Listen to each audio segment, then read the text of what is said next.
সূরা ফাতিহা, সূরা ফাতিহা পড়ে চিরুনিতে ফু দিবেন। চিরুনিতে ফু দিয়ে সেই চিরুনি দিয়ে মাথা আসতে হবে।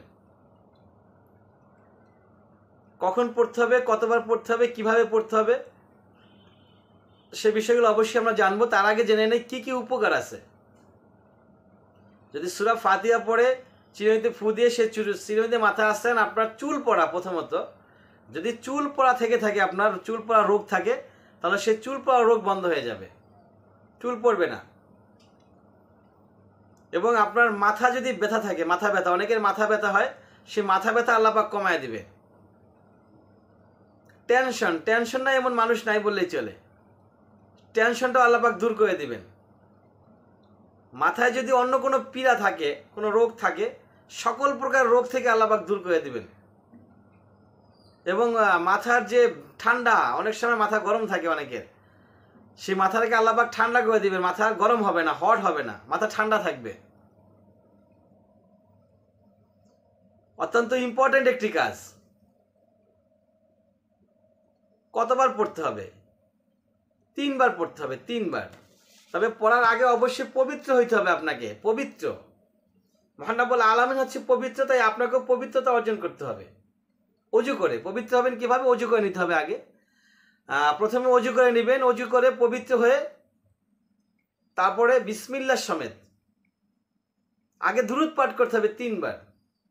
3 বার দুরূদ পাঠ করতে হবে। আস্তাগফিরুল্লাহ পড়লে ভালো হয় কয়েকবার।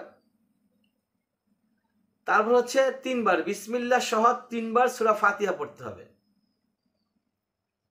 সূরা ফাতিহা শেষ হবে, আবার 3 বার দুরূদ পাঠ করতে হবে। তারপর সে চিরুনিতে 3 বার ফু দিতে হবে। ব্যাস হয়ে গেল কাজ।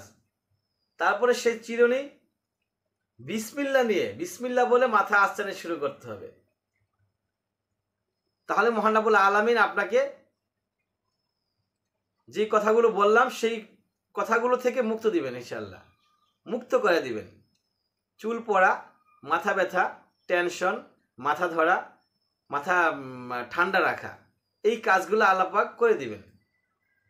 তাওয়াক্কুল থাকতে হবে, ভরসা। সেজন্য কি আল্লাহর উপরে ভরসা থাকতে হবে। আল্লাহর উপরে ভরসা না করলে কাজ হবে না। এবং বিশ্বাস থাকতে হবে যে অবশ্যই আল্লাহ পাক আমাকে শিফা দান করবেন। যেহেতু সূরাতুল শিফা, এই সূরার মাধ্যমে শিফা হয়, রোগ মুক্তি হয়, তাই অবশ্যই আমাদের রোগ মুক্ত হবে ইনশাআল্লাহ তাআলা। 5 ওয়াক্ত নামাজ সর্বশেষ, যেটা আমি প্রত্যেক ভিডিওতে বলার চেষ্টা করি, 5 ওয়াক্ত নামাজ কেউ ছাড়বেন না। সবাই 5 ওয়াক্ত নামাজ ধরে রাখবেন ইনশাআল্লাহ তাআলা। ওয়া আখির দাওয়ানা আলহামদুলিল্লাহি রাব্বিল আলামিন।